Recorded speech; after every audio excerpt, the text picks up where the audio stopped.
Welcome back to the Blues Hockey Podcast. I'm your host, Jason, along with Chris. Yo. And we're coming at you in between periods here with the Blues leading Philadelphia 1-0 right now. Yep. Technically, we are now 2 minutes into the third. There you go. So I was waiting on doing some stuff. So there we go. So we're going to go through this, and maybe we'll have some live updates because I think it looks like Chris is watching the game as we record here. So we got a lot to talk about, even though we just recorded 6 days ago, which is crazy. So Blues have their lone all-star, which is pretty blatantly obvious. Yeah, AHL got their all-star, which is kind of obvious the way he was tearing things up. A lot of recalls and send-downs, a couple of surprises. Jordan Binnington is making his first NHL start right now and doing pretty well, so I just jinxed him. Yes. So, and then we have two games to go over. One really good game, one we fell flat on our face again game, which is not.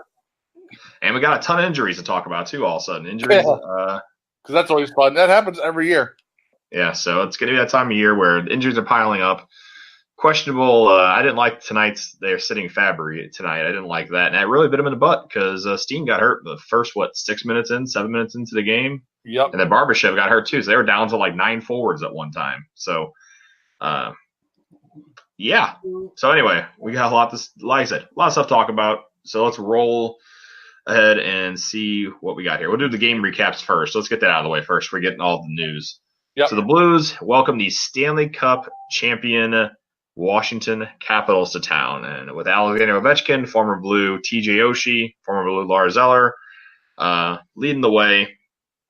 So the Capitals kind of struggling here lately, but still doing well this season at 24-12-3. Hey, look, a little bit of a rough patch. Oshie just came back from injury. So let's see how things turn out. So 4 minutes in exactly, Robert Thomas continuing to start to play very, very well. Gets his fourth of the year from Bortuzzo and Schwartz. Schwartz basically strips the puck in the corner along with Thomas, and they cycle it back to Bortuzzo, who takes a shot, and Thomas redirects it past Braden Holtby for his fourth of the year. I tell you, we mentioned it on the last podcast, and this game was just more of an example of it, that Robert Thomas is becoming stronger and more of an NHL caliber center with every game he plays. And the way he's playing as a true rookie, there's no doubt in my mind that we're looking at a top 6, if not premier top 3 forward, and definitely, I would say, our first line center in the next couple of years. Yeah, I think he's just starting to figure it out at 19 years old. Imagine when he's just 22, that'd be 3 years from now.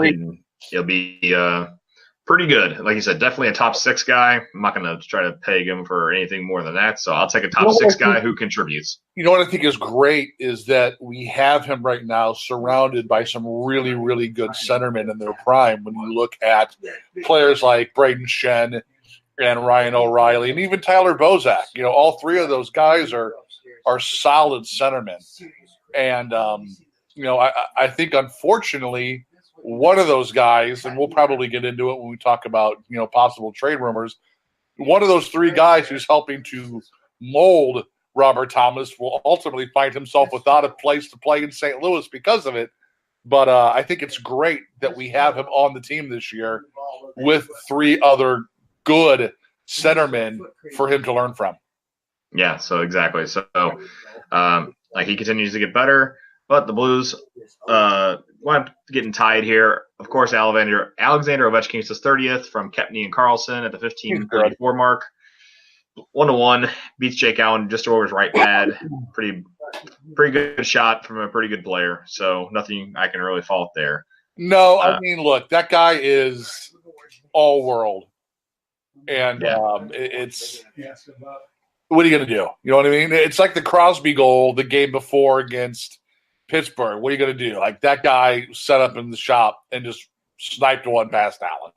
Yeah, so nothing you can do there. So Blues lose the lead here, which is a common theme this year. Brett Connolly gets his 9th year from Eller and Kempney. Connolly pretty much gets like a breakaway here, and Jake Allen surprisingly makes the initial save on a breakaway, but then Connolly gets his own rebound and bangs it home for his 9th of the year, and the Blues are down 3 minutes into the second period. Yep. So, but they come roaring back, and Colton Parayko, off a really nice feed from Ryan O'Reilly, who's streaking in on the right side of the goalie, left side of the rink, gets his 8th of the year on the power play from O'Reilly and Perron. O'Reilly was in the, I guess, if you're looking at the goalie, he's on the right side of the goalie and on the push the goal line and puts a perfect pass past a ton of guys. And Parayko made a really smart move and moved in from the point and then got a shot just past Braden Holtby. The Blues tie the game up at the 12-minute mark. It's nice to see us finally get some power play action going. Yeah, and it looked cohesive for once. But 4 minutes later, having a great year, and this is something I never would, of anything this year, I never would have predicted Oscar Sundqvist having 7 even strength goals. I believe, I need to look this up, he is either tied or one behind tying the number of goals he had in his whole career up until this season. I believe that's correct, because I believe he's really close. Last year, I think he had like 1 or 2. Yeah, he had a couple in Pittsburgh. When my buddy from Pittsburgh was in town, because he specifically asked, how's Sundqvist doing for you? Kind of laughing about it. I pull up the stats, and I believe that going into this season, Sundqvist had a career 7 or 8 goals. Yeah, so he's doing real great. So he gets the goal from Barbashev Petrangelo at the 16:33 mark. The Blues take the lead going into the third period. So what are the Blues going to do? Are they going to fold? Or are they going to actually maybe play a good third period? They wind up playing probably their best third period all season long. It was a really good period of hockey. Yeah, they actually attacked Washington, did a really good job of hemming them in their own zone. Washington only had 2 shots on goal this period, which is that's insane for a team with that much firepower. Is saying something. That is incredible team defense. Off a scramble, Alexander Petrangelo gets his 5th of the year from Perron and O'Reilly, the 5:44 mark, and Tyler Bozak wraps it up with a steal and a breakaway goal, snipes it past Braden Holtby, and the Blues win this one 5-2 off the reigning Stanley Cup champions. Once again, a question that we ask after the Blues have a really good game: are they going to be able to keep this thing rolling and go play against the New York Islanders, who are not having the greatest season, but they have the lowest goals against in NHL. After having the worst goals against last year. So you can say they lost probably their best player in John Tavares. I don't think that's probably. I think that's a for sure. Yeah, Barzell's pretty good, but yeah, they lost Tavares in free agency. Didn't really replace him. All they really did is get a new coach, and they actually got a different goalie who was a kind of reclamation project, and Robin Lehner from Buffalo. Yep. And once again, it kind of proves, I think a lot of us have said, if you get the right coach and maybe the Blues situation, maybe things will turn around. I'm not saying it will, but obviously over a season to implement their system, the Islanders have shown they just need more firepower, obviously, up front. That's been their issue. They can't score goals this season. Absolutely. Last year they could score them at will, but they were letting in a ton.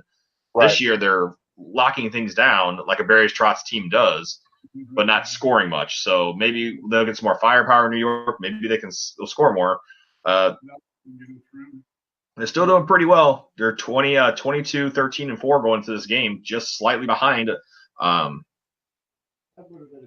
Washington, who was just here. So how do we think it's going to turn out? So they're going to look great and awful. Yeah. So the Blues come out doing really well. Braden Shen gets the rebound goal here, his 8th. He finally breaks his scoreless streak of 10 games from Schwartz and Bouwmeester at the 4:11 mark. Zach Sanford back in the lineup and just freshly recalled, gets his 5th of the year from Dunn and Bozak at the 16:37 mark. So off a deflection from Dunn, the Blues look great in the first period. I mean, they had a lot of shots against, looking really good. 10-6 in the shots in the first period. Everything's looking great. 2-0 on the scoreboard, and that's even more impressive. Yeah. So second period rolls around, and off kind of a scramble play, Matt Martin gets his fifth of the year from Zizekas and Clutterbuck at the 2:25 mark. This line was really effective against the Blues. I don't know if it's because of their bigger line who throws their weight around or what, but they seem to be one of the best lines on the ice. I agree. For at least the first two periods until the third period kind of happened. Like I thought they were the only line that New York kind of had that had any kind of anything going on, and they were able to capitalize here. So it's 2-1 after two. Weirdly, there is only a total of 8 shots for New York right now to 18 for the Blues. So the Blues are outplaying them at this point. You can say what you want about the goal. Matt Martin was kind of a scramble play, and he kind of was left in front, and it squeaked underneath Jake Allen's arm. Say what you want there, but third period rolls around. So once again, Blues going to play well like they did against Washington, or are they going to fold like they have many other times this year? And unfortunately, it's the latter. It's yes, answer B. So they wind up falling flat on their face. And I want to get your opinion on this because this was kind of a hot button topic on the Twitters on after the game. Yep. Was it the Blues backing off and playing maybe like a prevent defense and not attacking like they did against Washington, or was Jake Allen playing like Jake Allen? I think it was a bit of both. I won't put it all on the team. I think they still were pressing. I mean, they just couldn't score a goal. Well, they did at one point score a goal in the third period. They just didn't have the goal they pulled. Yeah, they did the first two. Look, man, you can cut it however you want. 4 goals on 14 shots is unacceptable. Correct. 0.71 save percentage. Yeah, that's just not acceptable for an NHL goalie. And, you know, what is also troublesome to me is there seems to be a very Jake Allen-esque problem of giving up multiple goals in less than a minute.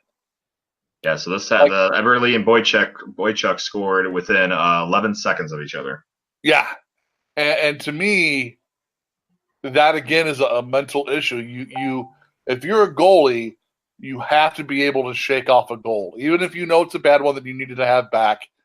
You got to stay in the game.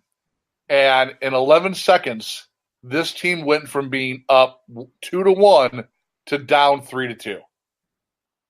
And you know, when you do that, and as has been reported within the old locker room, you have a team that's mentally fragile. You knew it was done. As soon as they scored those 2 goals and we went down 3-2, I knew it was over. Now the team fought, but man, we can get into it. Like and we've said it before, something ain't right with Vladimir Tarasenko. Because that dude had a couple of chances in the third period that an old Vladimir Tarasenko would have had 10 out of 10. And this time, no, man, he looks like a third string winger. He looks like a third line dude going in there shooting. There's nothing behind the shot. I don't know what the issue is, but something's wrong. Yeah, and another stat I'll throw out there, I don't have it for Vladimir Tarasenko, but another person who I think is struggling as well to get a goal, which he had a fantastic chance tonight, was Jaden Schwartz, and Carter Hart made a really good save. Let me tell you about Jaden Schwartz. So here's this. Oh, go ahead. I'll pack his bag up and take him to the airport tonight. So this stat will maybe help further your case for that, then, since he's had, since his last goal, 80 shot attempts, 49 on goal, and no goals. So I saw, man, I need to put my glasses on. So 60 attempts, 49 on goal. Can we have a quick conversation about the fact that this team continues? I know we did it last podcast. This team can't hit the goal. Yeah, I noticed a lot of they shoot to the far side of the net and then try like a pounce play off the boards. They shoot wide for a deflection a lot. A lot. That just seems like not the way to go. Like I'd rather just throw it on net and see what happens. That's just me. It's cool if you have the people in front to deflect it, or someone on the off wing to get the shot pass off the board, but it never happens. Yeah, it's been awfully interesting to say the least. Jaden Schwartz hasn't super been talked about. People obviously about Vladimir Tarasenko being the all-star, very, very good superstar that he is, has been struggling this year. You were talking the last 3 years. You think he's been struggling, hasn't been himself. I think ever since he got that injury, and I believe that was against the Sharks in the Western Conference Final. Yeah. Is that when he got the separated shoulder? No, that was last year against the was that the I thought it was against Colorado, the last game of the year. Well, you're right. Well, yeah, so I don't think he's been up to his usual level since that season. But I think for sure he has not been right since that hit in Colorado. I can definitely say that. And I also thought I brought the point, which maybe I can't remember if you agreed with me or not, that also if you coincide it also coincides with the coaching change with Ken Hitchcock getting forced out and Mike Yeo coming in. Yeah. Do you think it could be possibly there's not a coach maybe pushing him hard enough and kind of letting him do his thing, which maybe he needs someone to push his buttons and tell him like, hey, like obviously how many times do we see Tarasenko snap at Hitchcock and on the bench, like, he's trying to get him going. He snap at him. Maybe he needs somebody like that to motivate him. I don't know. Like some players do. Some players need a heavy-handed coach. Some players don't. For example, how many years did we see till last year, maybe Alexander Ovechkin, well, he wasn't the complete player. He was always that one kind of like guy who sat in a spot on the power play or a very dynamic goal scorer, but he never was a good two-way player. How many times do we have the gif of the controller not connected, like where he would just stop and he just coast and then a goal and then a guy would blow by him and the other team would score and he would just stand there and not play defense. And now it took him, maybe he's like that. Maybe it's going to take him, unfortunately, a longer time to figure it out than we want. But still, I think it's more the injury this year than anything. I think the injury, and I think the weight of the team not doing well is something that he's having trouble with. I think that's part of it for sure. I mean, I would say that aside from his first year as a Blue, this is probably the most adversity he's faced on the team. Yeah, because the first year he was with the Blues, and he started out kind of like on the fourth line. Yeah, and had to work his way up, and he got scratched some games. Remember in the playoffs, he got scratched in the playoffs and stuff, and everybody was like, "Why are you scratching a guy that could potentially be a really good, player to help you out?" And then he wound up, becoming the player that he has been. Some people might say, is trying to be one of the leaders on a team weighing on him? I don't think he is. Honestly, dude, the more I watch him, the more I think that he does not want to be the leader of this team. I think he just wants to be a guy who can show up and do his thing and go home. And that's fine. That's totally fine by me, as long as we have somebody there to be the leader and hold him accountable. And I think that is where, between not having a coach to do it and not having a captain to do it, things fall short. Yeah, so I think that's also part of the issue. Like we talked many times on the podcast already about how Pietrangelo seems very like follow my lead type guy, but I'm not going to get in your face or scream at guys type player. Yep. Remember Backus and Tarasenko fought at practice one time. 100%. So maybe that's just everybody has their own style of getting the best out of them. Like some people at work maybe need to be more. So they need a manager more hands on. Some people like their manager to be hands off. So maybe. Yep. With Tarasenko, you need to be more hands-on with him and push him and push the right buttons and put him in situations that you think that he can be successful. It sounds weird. It sounds weird to say to a player who's 5-6 years into 7 years into his career, but that's what you have to do. You know what? Athletes are weird. They're very much like artists in regards to they're all a little quirky and they all have their idiosyncrasies and things that they like. And, no two are the same. You can't just broad stroke them all with one brush. And I think that you might be right. I think in the case of Tarasenko, I think he needs a authoritarian coach like a Ken Hitchcock. I mean, keep in mind, they're talking about a kid who grew up in the Soviet system. That's pretty authoritarian, top to bottom. So I'm sure that he's used to being in situations where it's don't think, do. Here's what we're doing. Go out and execute. And that Yeah. seemed to pretty much be the Ken Hitchcock plan. And Tarasenko thrived under that. Yeah, and that's why I think a coach that you need to coach the next coach that comes in. I lean more towards a coach. I think a lot of these players need is somebody like and not even even if it's not Joel Quenneville.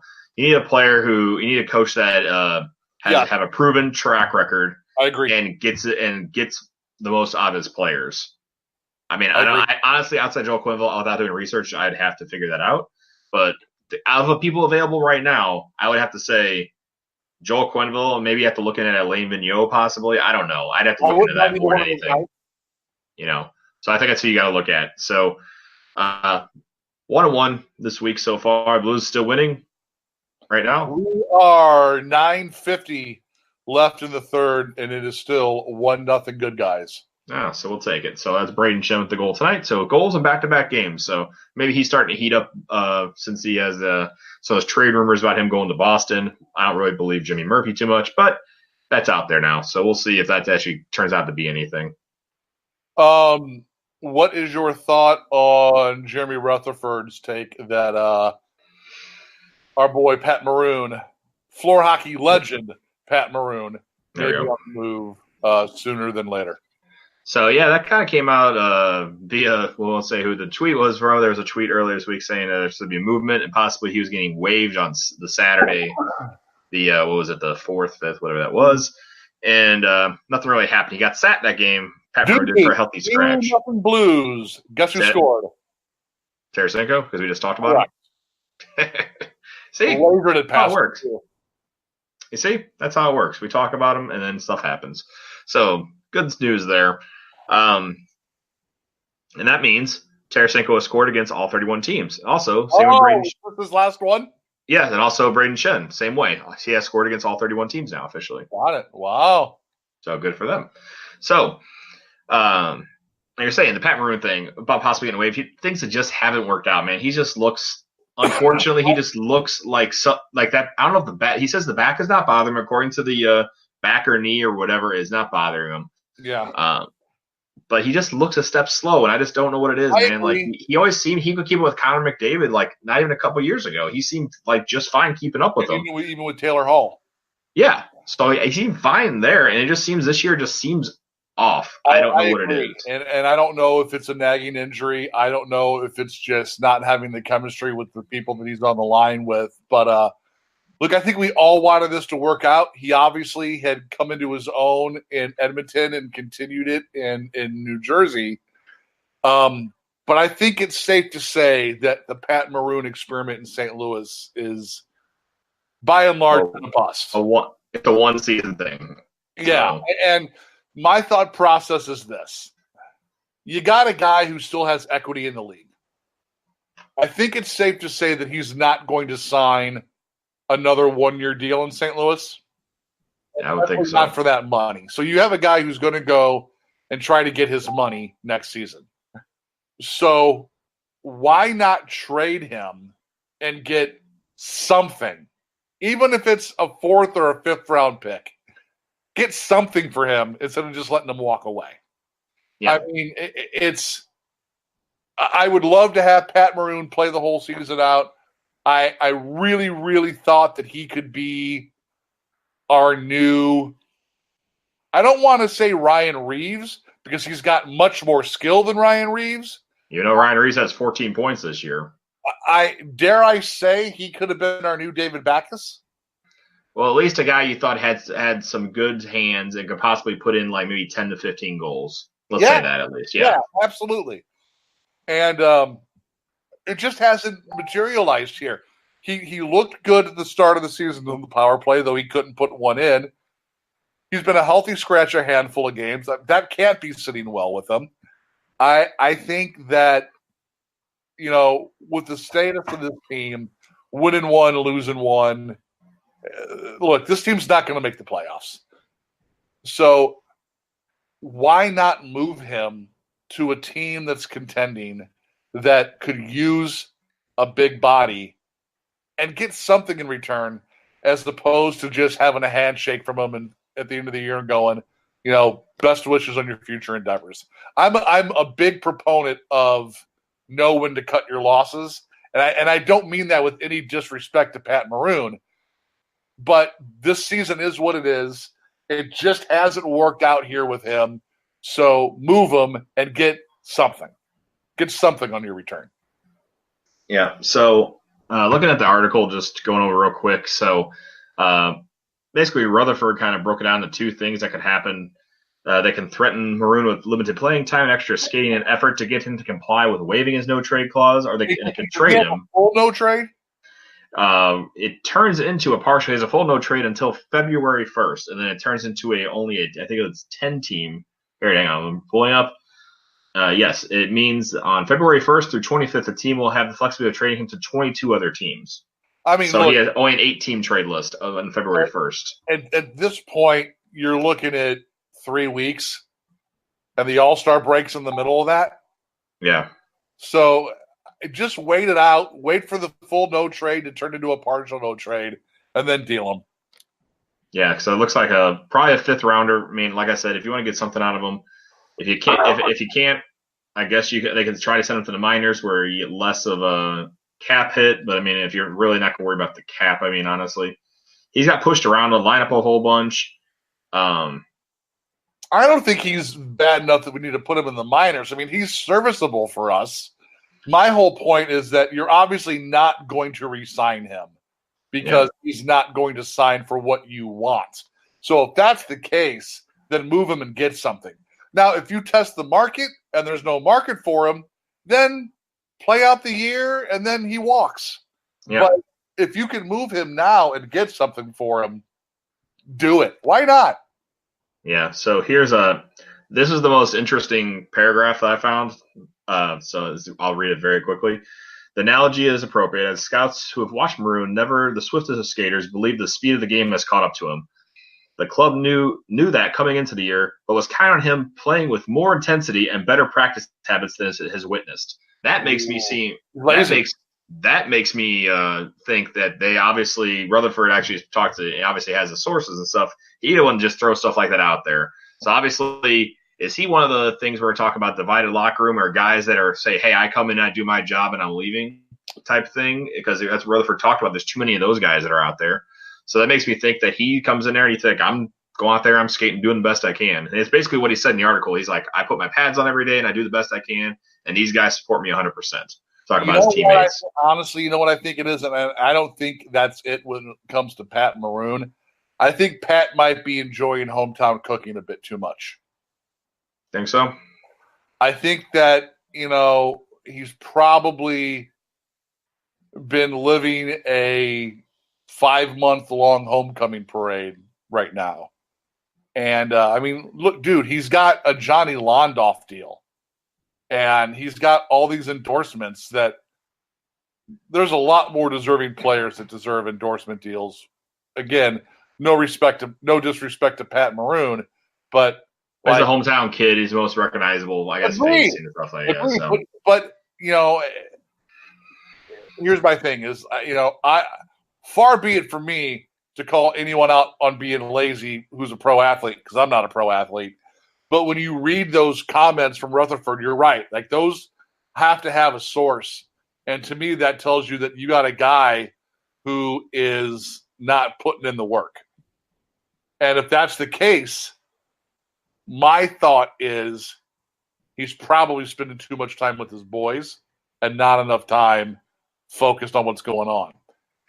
Like I said, that's just the way. If you're not trying, I mean, according to what that article says, that makes me think that he's not putting in the effort, and that's causing him maybe not to live up to the full potential with him. Maybe in Edmonton and stuff, he didn't have distractions. Maybe that's why a lot of players don't like to play in their hometown, because there's just too many distractions. I think that could be it. Point back to Paul Stastny in that.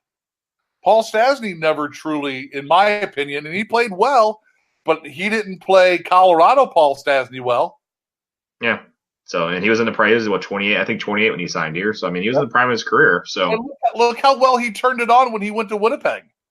Yeah, and well, you can all make the devil's advocate argument that he's also playing with like Blake Wheeler and Patrick Laine type guys I compared mean, he to. was playing with Vladimir Tarasenko, and he wasn't playing with bad players here.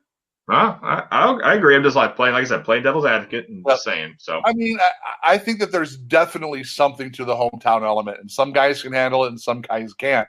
And I think that maybe that's the problem with Pat Maroon. yeah, it could be. So like I said, who knows if he moves along? We'll see. A lot of guys. I think it's going to be active today. Like Craig Custance, I think he say Custance was did his like top 20 trade guys on the Athletic, and at number 8 was Braden Shen. Yeah. So that could happen. But he also mentioned that Vladimir Tarasenko is been out there, but the asking price is sky high according to As him. it should be. Yeah, As it should be. And that's one of the things that we've talked about for weeks now, ever since it became known that he was available, or not available, but that Armstrong was listening to all offers, meaning all players. Yeah. So if the deal was there for Tarasenko, Armstrong would consider it. But it has to be a good trade. Yeah, man, he's not going to let him go for 2 draft picks and a prospect. Like, if you want Vladimir Tarasenko, you're paying for it, and you're paying for it handsomely. Yeah, you're going to get like a very good young player on a ELC contract that has high potential and a pick and probably something else too. 100%. Also, just to go with the Custance thing real quick, I talked about Petrangelo. His name has come up in the rumor mill, but has no trades, so that's not an easy one. Colt Parayko is another target. St. Louis is always a team that is willing to make a deal, said an NHL source. Quite a few players there available. They'll be interesting to watch, quote unquote, that's from Craig Custance' article on The Athletic.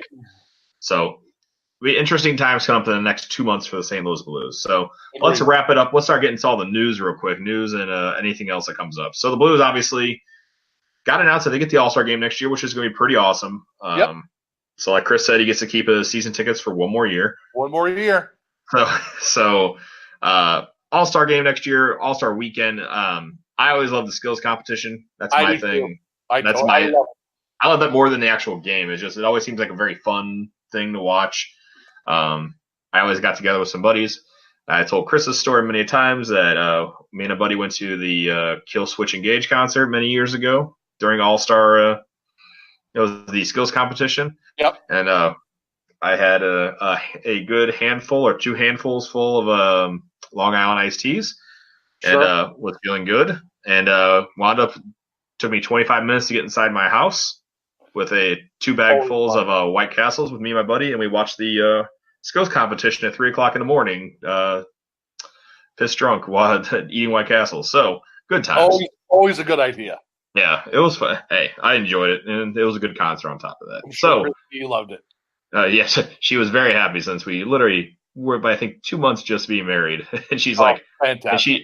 She was very very happy with me trying to get into the house at 1:30, 2:00 in the morning, and just laughing on my front porch, just trying to figure out how to get in. So good times there. So and with 1:48 to go, fan favorite David Perron puts in an empty netter, 3-0 Blues. Oh man, so it looks like things are looking good so far. So let's get into the news, and maybe then Chris can give us a final update before we get out of here. So yep. All-Star game we just talked about. So this year's All-Star game is in San Jose, and every year every team gets at least one representative in the 3-on-3 competition. And it's it's broken down by division. And in the Central, the Blues get one representative, and it of course is Ryan O'Reilly, who is tearing it up this year for the Blues. He's the only guy really tearing it up, and this will be his first All-Star game ever. So very nice of insane to me. Yeah, so I'm surprised. Some really shitty Buffalo teams and really really crappy Colorado teams. I take it back. Second All-Star game appearance. Same as an All-Star in 2016. So he was an All-Star at least one more time. Okay. So I apologize there. So I went to click on it and I just took a swing. So Ryan O'Reilly's there, but the Blues have a chance to get another guy in. So every division has a handful of guys that are called last man in fan voting. And Vladimir Tarasenko is the Blues one. So he's up against some stiff competition in that one with Patrick Laine and amongst some other guys that are really good. So it's going to be, I don't think he's going to get in, but you never know. I don't either. Number one, the fact that Patrick Laine isn't already an All-Star is insane to me. Number Yeah, two, I can make the argument that there's other players on the Blues more deserving to be the last man in than Tarasenko. yeah, David Perron being one of them. David Who's has Brown more of being them. one of them. Yeah.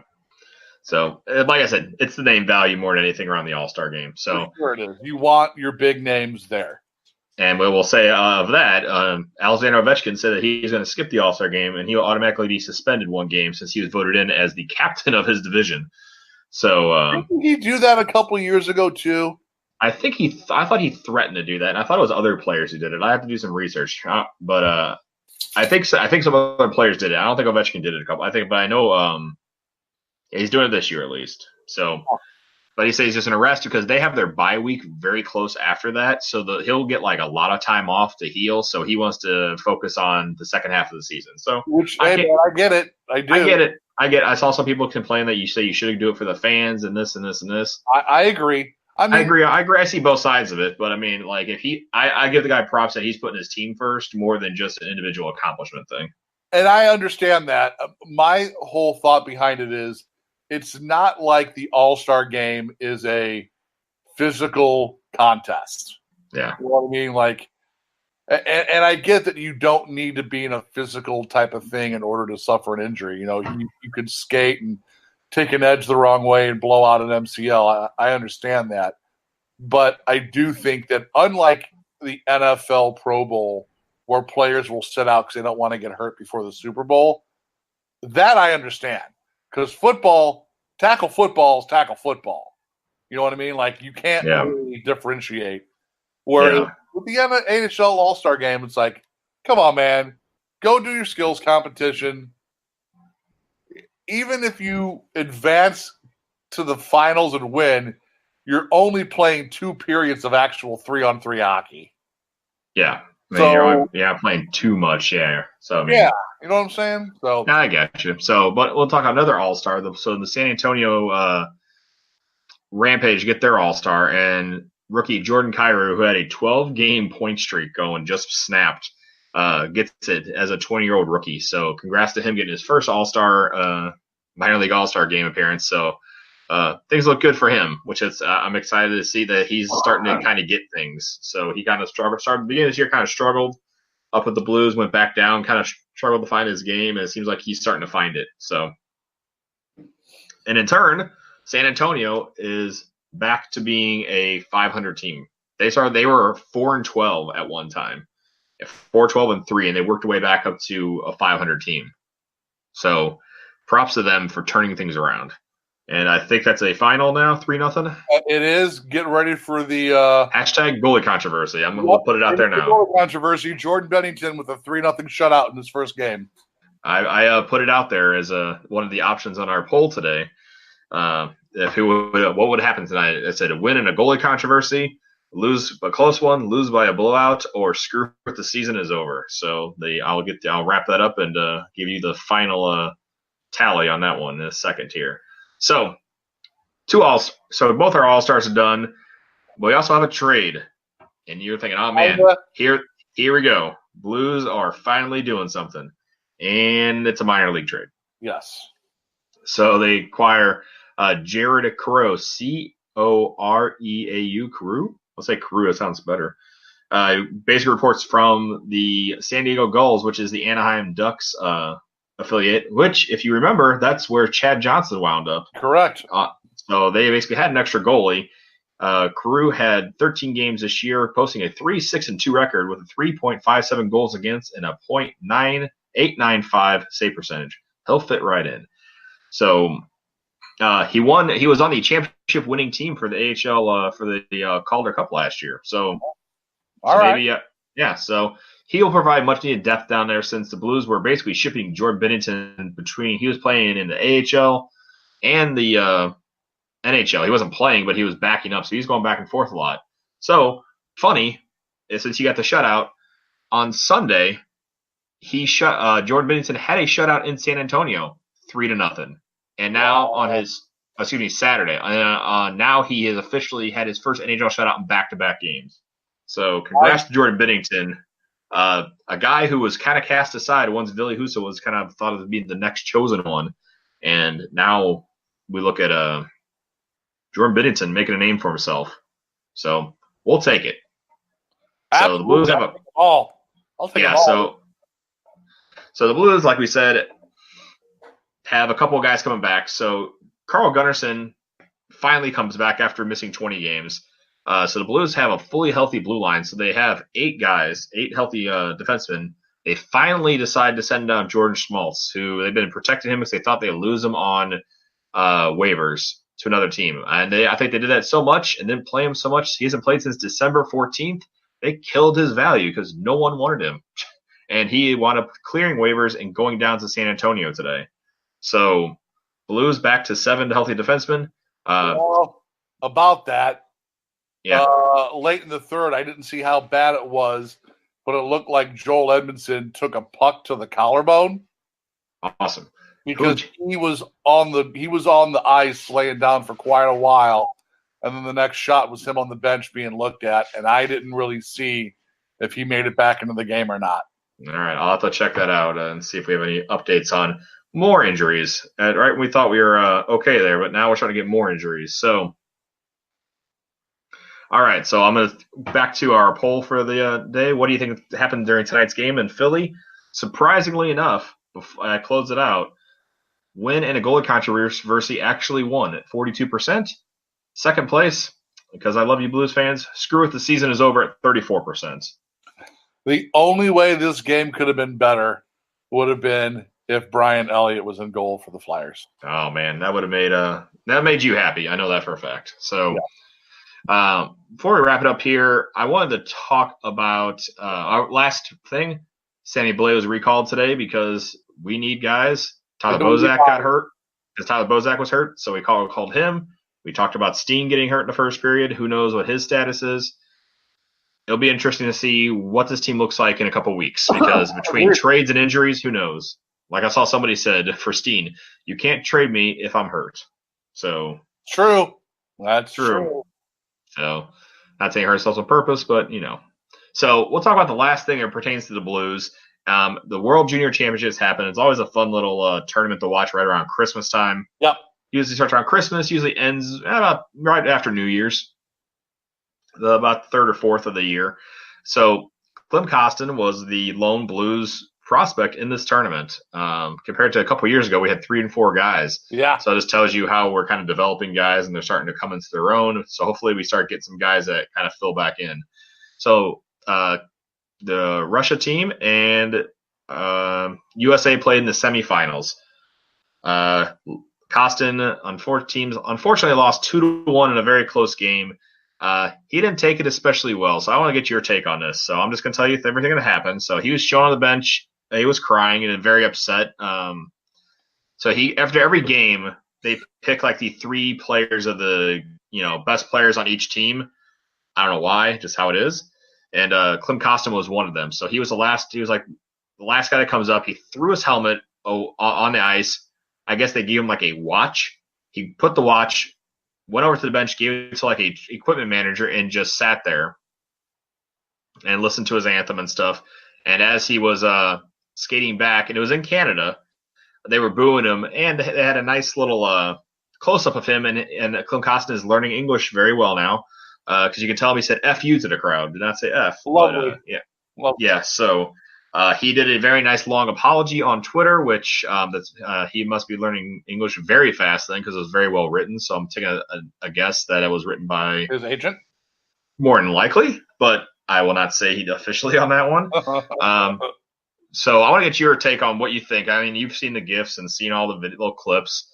A guy that it seemed like a guy that to me seemed like a guy that cares, but I want to see what your opinion is. Yeah, I mean, how old is he? 20?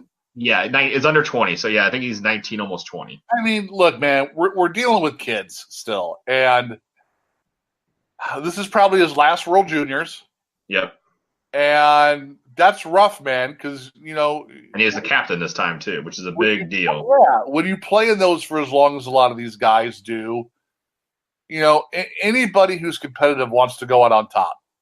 And then when you get to be named the captain of your country's team, that's a big honor. That's a huge honor. And you want to not only make your team proud, you want to make your country proud.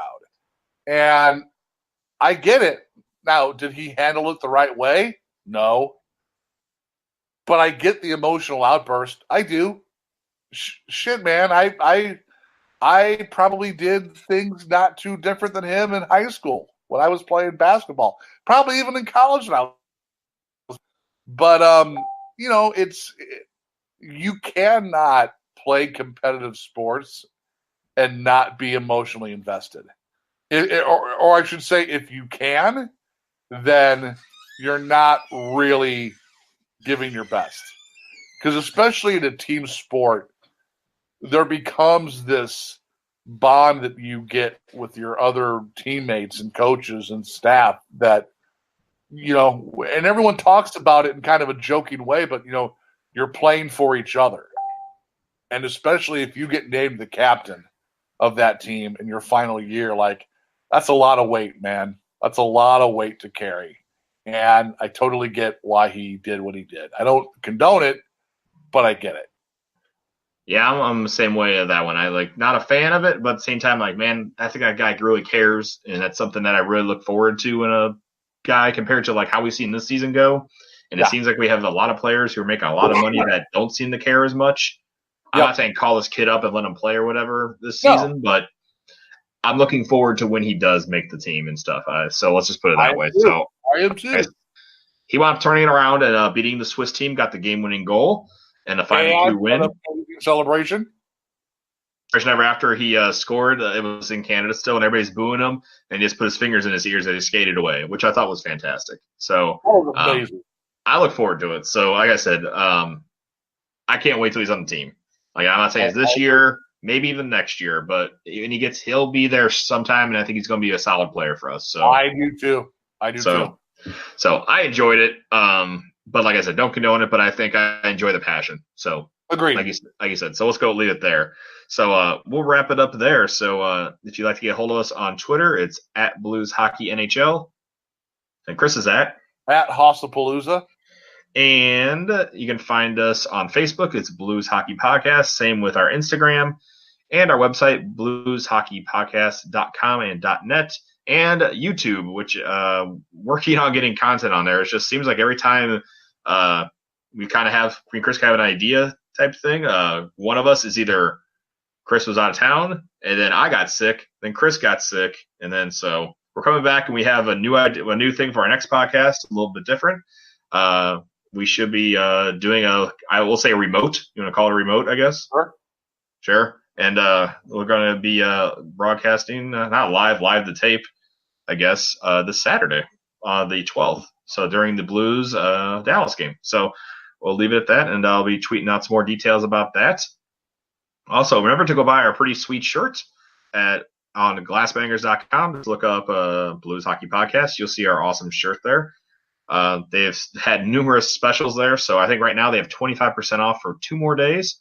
So go ahead and use that code that's out there. I believe I have to look that up again because it keeps changing it on me every time I remember it. So, but look it up. Go to their Facebook page or their Twitter. It's at Glassbangers. So anything else, Chris, you got? I think we're good. I think we've covered it all. Yeah, we had a lot to cover in a very short amount of time, and I got a feeling it's going to be like that the rest of the way this year. We're going to have a lot of interesting news and notes on and off the ice. So, all right. So we'll leave it there, and we'll talk to you guys soon. See ya.